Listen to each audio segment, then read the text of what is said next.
माँ खुश रहो के छी तू हम तो नीक छी जाय केस के ना कटा देलिया बानर सन के ई उनका नीक लागे छन ना, उनका छोटे केस नीक लागे छन। घर में तो बजो आ बुआ चाय पीबे? हाँ किया नहीं पीबो, बनाए रहल छियो। जा तू सिल्वर यूज करे छ, हमर घर पर तो हम सब गोल्ड यूज करे छी। हम नहीं पीबो ई चाय, रह दे। अच्छा तो तू पराठा घी में आप सेका लागली? हाँ हमर घर पर तो पूरियो तक घी में छनाई छे।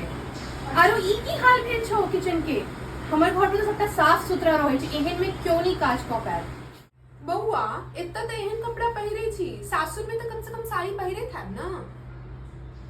नहीं काकी, जे साड़ी हमरा बियाह में भेटल छले ओ सब तो एखन तक पेटी में रख ले आए। आरो हिनका अपने वेस्टर्न कपड़ा बेसी निक लागे छन, साउसो उनका बेसी वेस्टर्न निक लागे। हमर बड़ तो अपने हमरा शॉर्ट्स कीन के दै छथिन।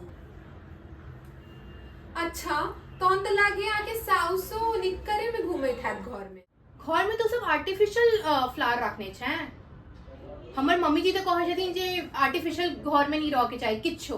कते डल कलर छो पर्दा के, तू सब कते डल कलर लगेने छी। हमर मम्मी जी तो कहे छथिन जे घर में सबटा ब्राइट एंड कलरफुल रह के चाहिए। जो से सासुर में रह पना तनी देखे छे। अरे